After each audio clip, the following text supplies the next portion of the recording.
你知唔知人活一世人最委屈嘅事唔係你窮，亦都唔係你失敗，而係乜嘢？而係你明明對人有禮貌，對人真心真意，但人哋呢煞有介事淡。當你嘅好係奉旨嘅，係老奉嘅，佢哋拎住你嘅沉默當軟弱，拎住你嘅客氣當冇底線，甚至乎完全唔撚尊重你。我試過，我真係試過。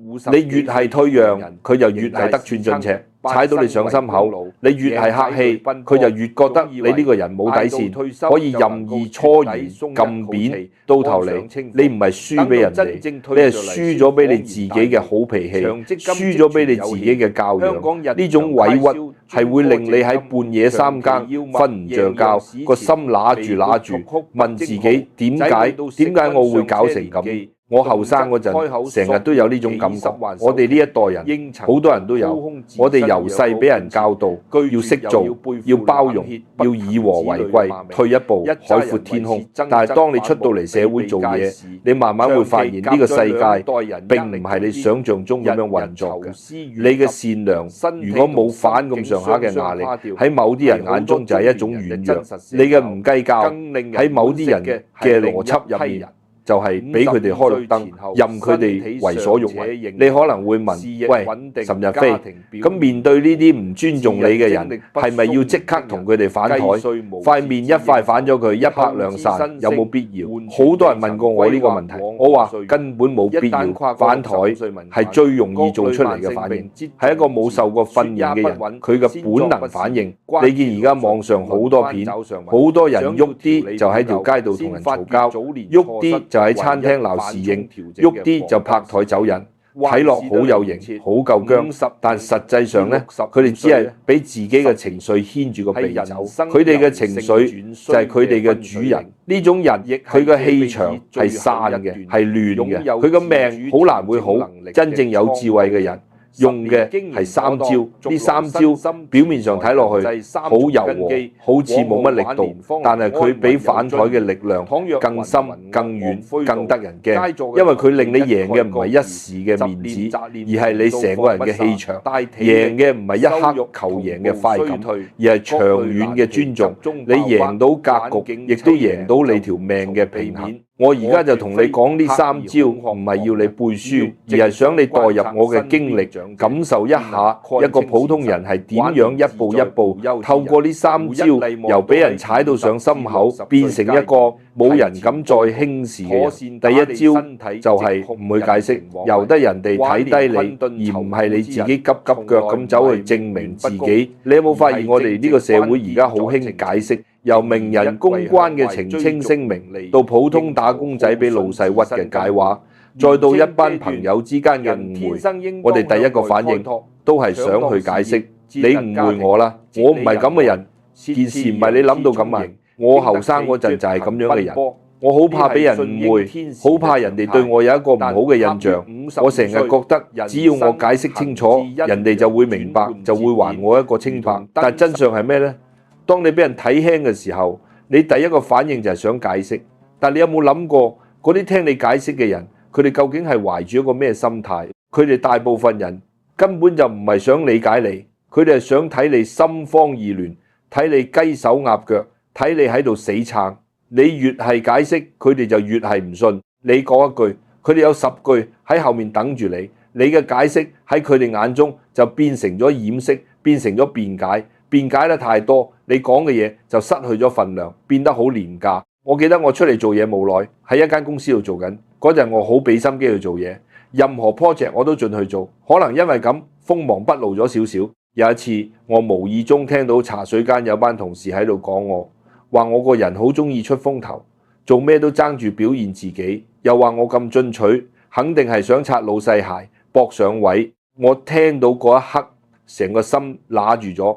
我行翻去自己個位度，對手都震震地，嗰種委屈嘅感覺，好似個浪咁一夜湧上嚟，我心入面好難過，好想即刻行出去同佢哋解釋，喂，我只係想做好件事咋而，我唔係想你哋諗到咁樣，我好想去拗，好想去澄清，但係最後我忍咗落嚟，我唔係有智慧，我只係好攰。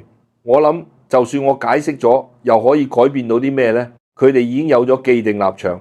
我講一句，佢哋可能會喺背後講返10句更難聽嘅説話。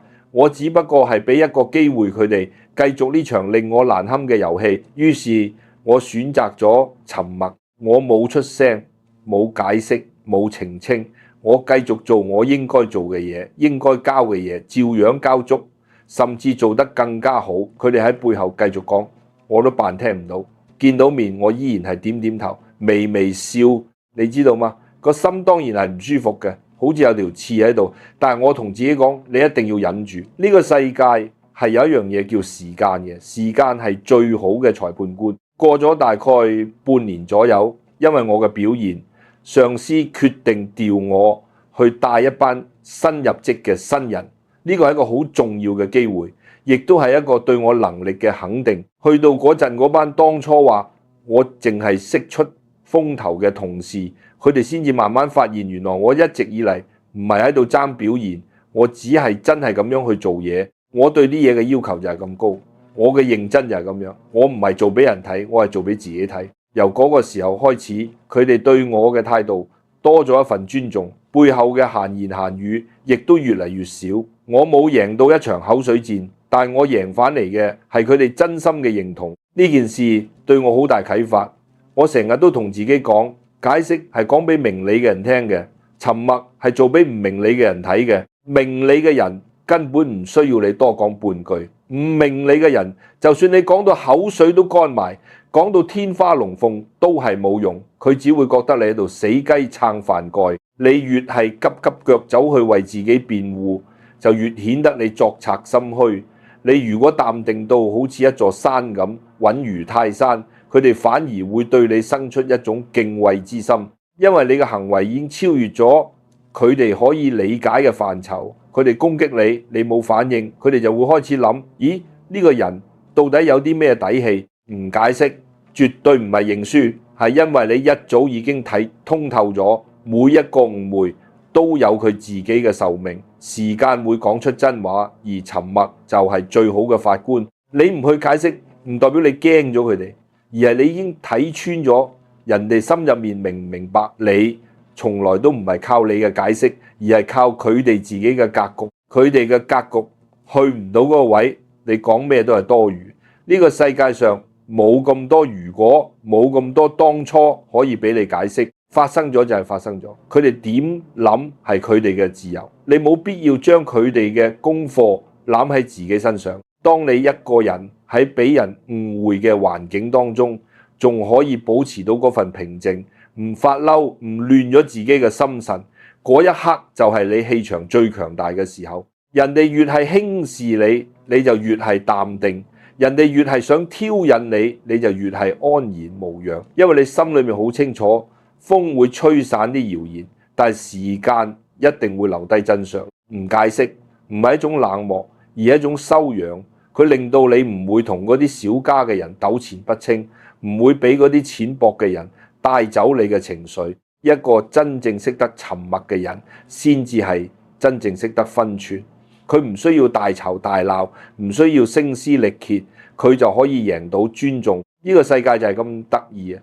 你越係想證明自己，就越係冇人信你。當你唔在乎人哋點睇你嘅時候，反而全世界都想走過嚟了解你。所以第一招唔解釋係幫你慳返啖氣，去做好自己嘅事。你嘅行動永遠都比你嘅言語更加有說服力。第二招就係唔去爭辯，靜觀其變，用時間去證明你嘅人格。呢一招比唔解釋更難。因為你要面對嘅唔係背後嘅閒話，而係正面嘅衝突。你有冇發現到而家呢個社會，好多人好中意爭，由網上嘅討論區到立法會嘅會議室，由茶餐廳嘅卡位到屋企嘅飯台，每個人都覺得自己係啱嘅，每個人都想說服對方，要對方認同自己嘅觀點，拗贏咗好似好威，但然後呢，你越係同人爭，就越係唔會有結果，越係想人哋理解你，反而就越容易俾人哋誤會。因為喺爭論嘅過程入面，大家根本唔係喺度溝通，而係喺度防禦。佢哋唔係想聽你嘅論點，佢哋只係喺度怕緊你嘅破綻，準備下一輪嘅攻擊。人一世人最大嘅浪費就係喺呢啲無謂嘅爭拗入面跌走咗自己嘅氣度。你越爭，人哋就越起勁；你越急，人哋就越輕視你。到最後唔理邊個啱邊個錯，你作為一個咁燥底、咁計較嘅人，你喺姿態上面、喺修養上面，其實一早已經輸咗。我以前認識嘅朋友，佢個人就好心急、好燥底，一撻就住。佢最忍受唔到嘅就係人哋話佢唔好，話佢有啲咩地方做得唔夠，只要有任何人怪責佢，佢就會即刻反駁，同人撐到行一行。有人喺側邊單打打、冷嘲熱諷，佢更加係會當場頂撞反轉頭，一定要贏到盡為止。佢嘅人生好似無時無刻都喺度戰鬥咁，但係每一次爭論完之後，贏又好，輸又好，佢都唔會開心，佢會氣憤憤咁，幾日幾夜都瞓唔着覺。佢個心好似俾嗰啲負面情緒捆住咗，完全釋放唔到。後嚟有一次，佢又因為啲小事同人嘈完，走嚟同我吐苦水。我聽佢講完成個過程之後，我同佢講咗一句說話：你有冇諗過，一個真正有道理嘅人根本唔需要去證明自己，而一個冇道理嘅人，就算你證明到俾佢睇，佢都唔會認，你都係冇用喎。你花咁多心力喺呢啲人身上，值得咩？佢聽完之後沉默咗好耐，我繼續同佢講：你記唔記得細個讀書嗰陣，先生會教你乜嘢係對與錯？但出咗嚟做嘢，呢個世界唔係法庭，好多嘢冇絕對嘅對錯，只有唔同嘅立場同角度。你逼一個企喺對面嘅人認同你嘅立場，本身就係一件冇可能嘅事。莊子都講過：井蛙不可以語於海者，區於虛也；夏蟲不可以語於冰者，篤於時也。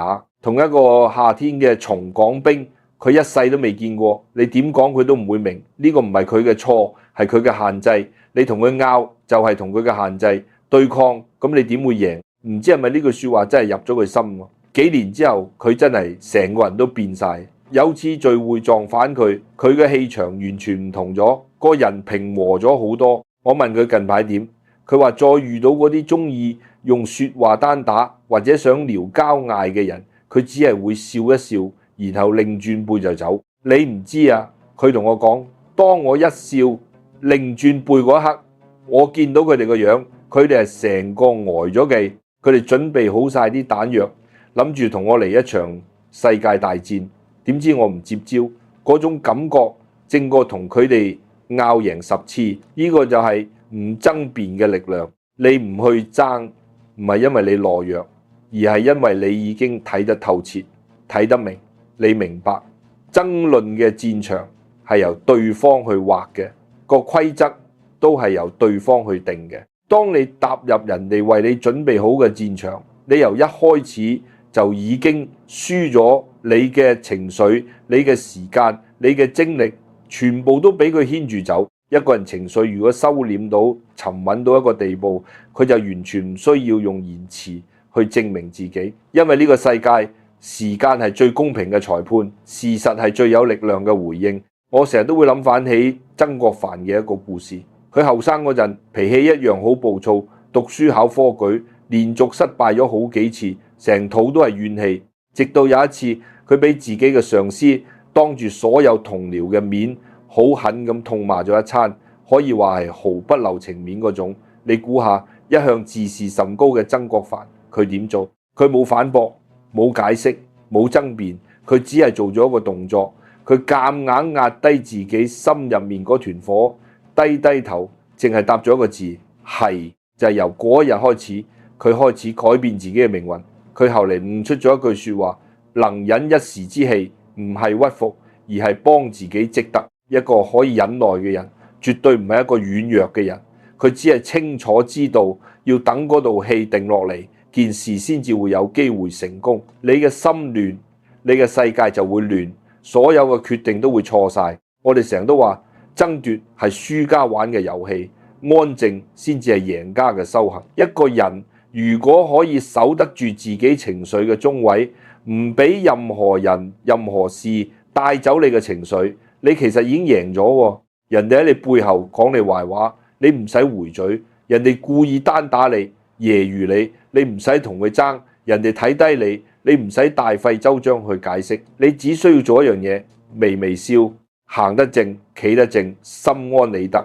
因為你知道時間係一個好神奇嘅濾網，佢會過濾晒所有嘅大話，亦都會自然咁放大真誠。記住，靠爭辯贏返嚟嘅尊重，全部都係假嘅，係人哋口服心不服。只有用你嘅德行，用你嘅為人處事，贏返嚟嘅敬意，先至係真材實料，係長久嘅。真正嘅強者唔係贏喺把口上面，而係贏喺佢嘅人格上面。你唔爭，唔係因為你驚輸，而係因為你唔想誤咗自己，因為你好明白命運從來都唔會眷顧嗰啲急躁嘅人，佢只會將最好嘅嘢留俾嗰啲可以沉得住氣嘅人。唔爭係人生嘅一場收斂，你爭一時之氣，傷嘅係自己嘅格局。你讓一步之歡，贏返嚟嘅係成片天地。所以話面對嗰啲唔尊重你嘅人，你越係穩如泰山，佢就越係慌；你越係安安靜靜，佢就越係心寒。因為佢一早預期咗你會反台，會發爛渣，會俾佢牽住情緒走。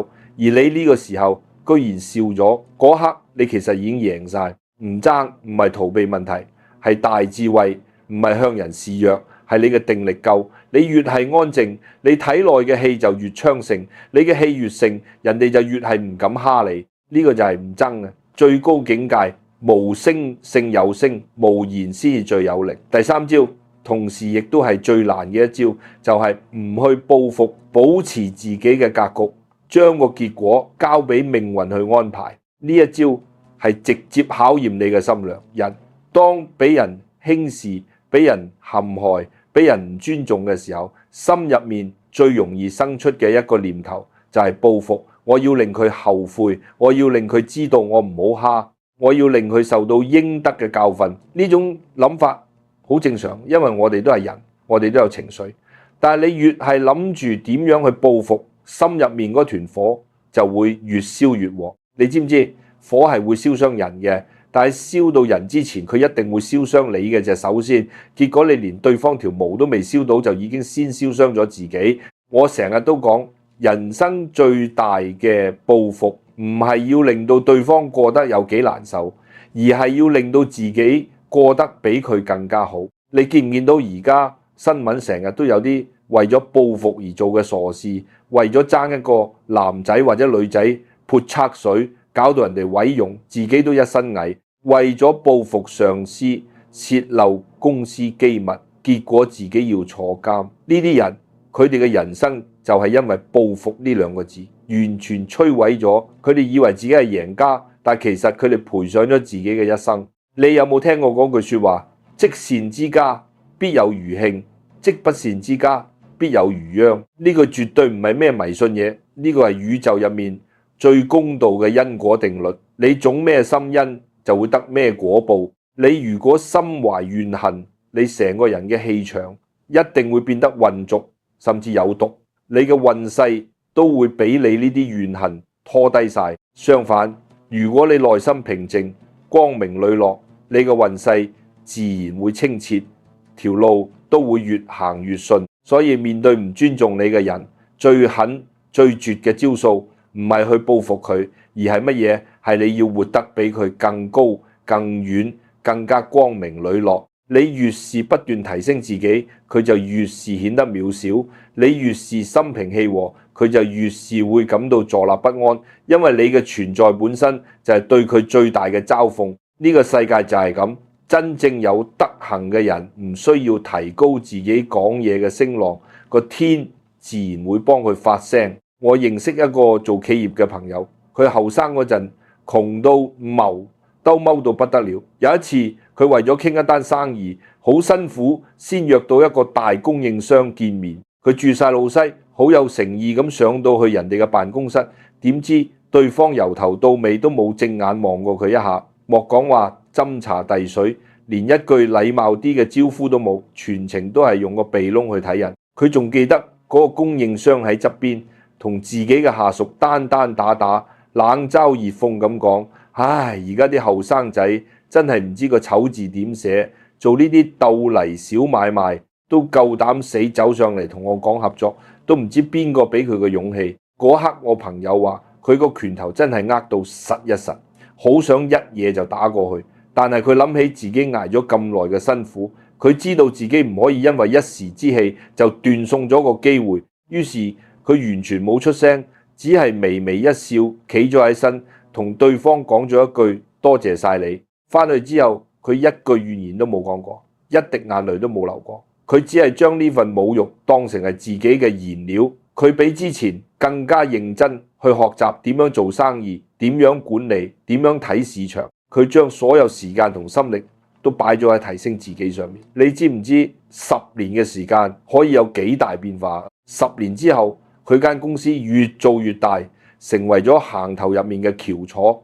相反，嗰位當年趾高氣揚嘅供應商，因為經營不善，生意就越嚟越差，日漸衰敗。有一日，命運就係咁中意整蠱人。